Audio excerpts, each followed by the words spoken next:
Hello दोस्तों, मैं जय पाठक आपका स्वागत करता हूं हमारे चैनल कॉमर्स ट्यूटोरियल विद जय में।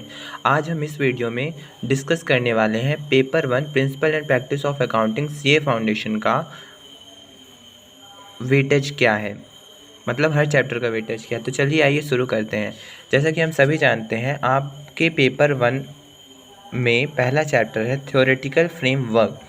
थ्योरेटिकल फ्रेमवर्क में टोटल हमारी 9 यूनिट्स हैं, जिसमें यूनिट 1 में हमें ये बताया जाता है व्हाट इज़ अकाउंटिंग, व्हाट और डिफरेंस क्या है अकाउंटिंग और बुक कीपिंग में।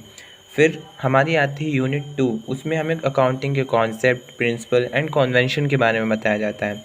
फिर यूनिट 3, जिसमें हमें अकाउंटिंग टर्मिनोलॉजी यानी अकाउंटिंग में कैसे कैसे वर्ड यूज़ करते हैं उसके बारे में बताया जाता है, जो कि यूनिट 3 है चैप्टर 1 की। इसके बाद मोस्ट इम्पॉर्टेंट यूनिट आपके एग्ज़ाम पर्सपेक्टिव से, जो कि है unit 4 capital and revenue expenditures and receipt. Guys, ये बहुत ज़्यादा इंपॉर्टेंट यूनिट्स है, तो आपसे मेरी रिक्वेस्ट है कि प्लीज़ आप इस यूनिट को, भले बाकी कोई यूनिट करें ना करें, लेकिन मेरा पर्सनल सजेशन है आपको कि इस यूनिट को ज़रूर करें, क्योंकि एग्ज़ाम में जो 12 मार्क्स के क्वेश्चन आते हैं ट्रू फॉल्स, वो ज़्यादातर इसी यूनिट से पूछे जाते हैं। देन आगे बढ़ते हैं, यूनिट 5 है इसके बाद चैप्टर 1 की, जिसमें contingent assets and contingent liabilities के बारे में बताया गया है। इसमें सिर्फ यही पूछ सकता है what is contingent assets and what is contingent liability, and हो शायद डिफरेंस भी पूछ ले।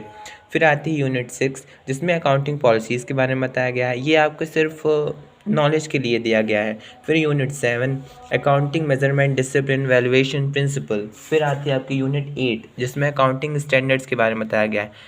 ये ज़रूरी नहीं है कि आपको अकाउंटिंग स्टैंडर्ड्स के बारे में अभी पूछा जाएगा, क्योंकि अभी आप फाउंडेशन कोर्स में हैं, ये आगे आने वाले सीए के लेवल के लिए होता है। फिर आपको इंडियन अकाउंटिंग स्टैंडर्ड्स के बारे में बताया गया है चैप्टर 1 की यूनिट 9 में, जिसमें आपको ये बताया गया है कि इंडिया में कौन रेगुलेट करता है आईसीएआई अकाउंटिंग स्टैंडर्ड या गवर्नमेंट ऑफ इंडिया। तो इस प्रकार हमारी ये चैप्टर 1 की 9 यूनिट ख़त्म होती हैं। चलिए, लेकिन आप ये जान लीजिए कि चैप्टर 1 के जो ये 9 यूनिट है, उनका वेटेज 5 to 10% है, यानी कि 100 में से 5 to 10% का मार्क्स का क्वेश्चन इसी यूनिट से आते हैं, यानी कि जो आपकी ट्रू फॉल्स थ्योरिकल क्वेश्चन जो ज़्यादातर हैं वो इसी चैप्टर 1 से आते हैं। फिर आगे बढ़ते हैं, चैप्टर 2 जो कि है आपका अकाउंटिंग प्रोसेस, इसकी 3 यूनिट्स हैं। 3 यूनिट्स में books of accounts, preparation of trial balance, rectification of errors.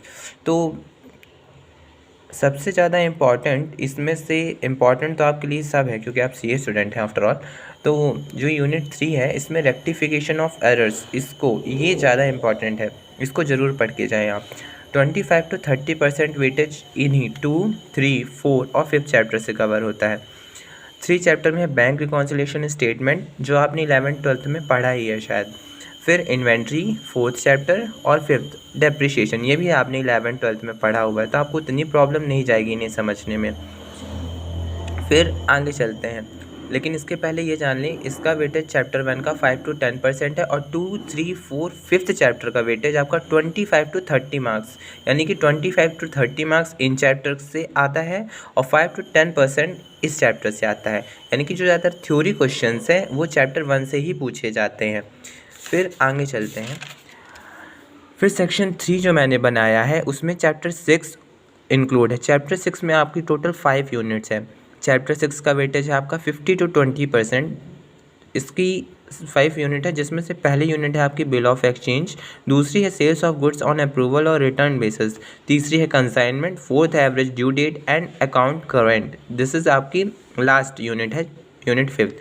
फिर इसके बाद हम आते हैं 4th सेक्शन में। 4th सेक्शन में आपके चैप्टर 7, चैप्टर 8, चैप्टर 9 इंक्लूड है।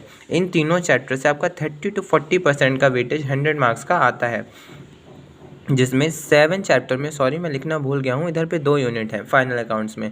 पहला है नॉन मैन्युफैक्चरिंग और शायद मैन्युफैक्चरिंग एंटिटीज़ के लिए, है ना। तो आपको ट्रेडिंग P&L आपने 11th-12th में पढ़ा है, बस आपके लिए नया क्या होगा यहाँ पे इस CA course, CA foundation course में आपके लिए नया ये होगा कि आप यहाँ पे एडजस्टमेंट करना सीखेंगे।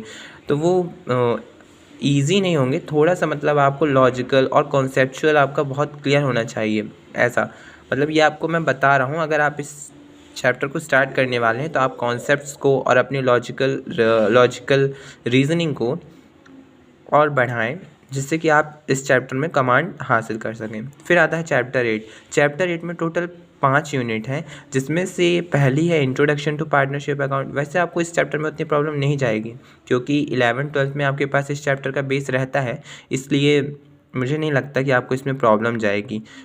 फिर है chapter 9 financial statement of non profit organisation, यानी कि नॉन प्रॉफिट ऑर्गेनाइजेशन के लिए फिनेंशियल स्टेटमेंट्स। ये भी आपने 11th-12th में, जहाँ तक MPBSC के स्टूडेंट ने तो पढ़ा ही होगा, तो ये भी आपके लिए उतना डिफ़िकल्ट तो नहीं जाएगा। बस थोड़ी बहुत नए एडजस्टमेंट आपको इंट्रोड्यूस किए जाएंगे, उनसे आपको मतलब डील करना होगा। तो 7, 8, 9 चैप्टर्स का वेटेज है 30 to 40%। Then last most important companies account, 10 to 15% weightage है इस चैप्टर का, जिसमें 3 यूनिट हैं। तो पहले यूनिट में तो आपको शेयर्स एंड डिबेंचर्स के बारे में, थ्योरी के बारे में बताया गया है ज़्यादातर। तो इस यूनिट से थ्योरी ही आती है, जो आपको पता है, 11th-12th में आपने पढ़ी होगी। देन है सेकेंड यूनिट, इसमें इशू फॉर फीचर री इशू ऑफ शेयर्स के बारे में बताया गया है। देन इशू ऑफ डिबेंचर्स, जो कि है आपकी last third unit. Guys please ध्यान रखिए, चैप्टर 10 से एक क्वेश्चन 15 मार्क्स का तो आता ही है, और जिसमें चैप्टर 10 की सेकेंड यूनिट में प्रो राटा अलॉटमेंट वाला जो क्वेश्चन है, उसे प्लीज़ आप करके जाइए, क्योंकि वो ही आपका 15 मार्क्स का आ जाता है। इसी के साथ धन्यवाद, और ऐसे ही और जानकारी के लिए चैनल को सब्सक्राइब करिए, और अगर अच्छा लगता है तो लाइक करिए। Thank you.